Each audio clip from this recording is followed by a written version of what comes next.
নমস্কার বন্ধুরা, পয়লা জানুয়ারিতে আমরা গেছিলাম ইস্কনে।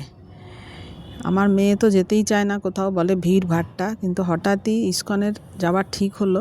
ইস্কন মন্দিরে সেখানে এত সুন্দর ফুলে ফুলে প্রথম থেকে ঢেকে দিয়েছে মন্দিরের একদম প্রথম চত্বর থেকে, যে দেখবার মতো লাগছে।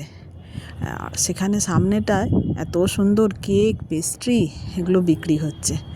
আমরা তো প্রথমে গিয়েই দেখলাম ফুলে ফুলে ঢাকা চারিদিক মন্দিরের চত্বরে। সেখানে আবার গান হচ্ছে, সমস্ত দর্শকরা গান দেখছে। তারপরে মেন মন্দিরে ঢুকলাম। সেখানে কি সুন্দর রাধা মাধব রাধারানীকে সাজিয়েছে সাদা ফুল দিয়ে আর সাদা শীতের বস্ত্র দিয়ে, অপরূপ লাগছে, যেন চোখ ফেরানো যাচ্ছে না।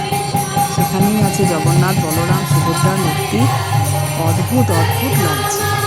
তোমাদের যদি ভালো লাগে তো একটু ভিডিওটা লাইক শেয়ার করে দেখো। আমার মেয়ে তো দেখে একদম অদ্ভুত হয়ে গেছে, একদম এত মুক্ত হয়ে গেছে। আর তারপরে আবার সেখানে আমরা পুজোও দিলাম ভালো করে।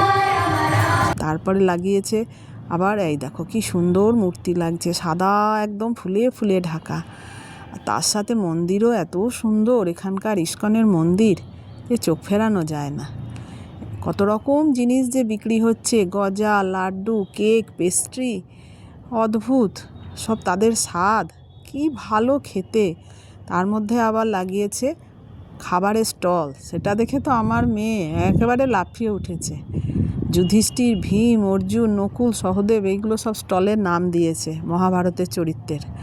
আর সেখানে এত সুন্দর পাটিসাপটা, পনিরের স্যাটে, মালপোয়া, গজা, কি বিক্রি হচ্ছে না, সব রকম বিক্রি হচ্ছে। আর তারা করছে কারা জানো? সমস্ত মেয়ে মানুষরা।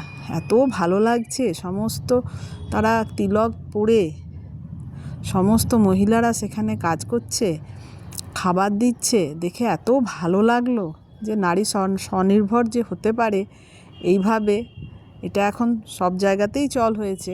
এখানেও এত সুন্দর করেছে যে বলে বোঝানো যায় না।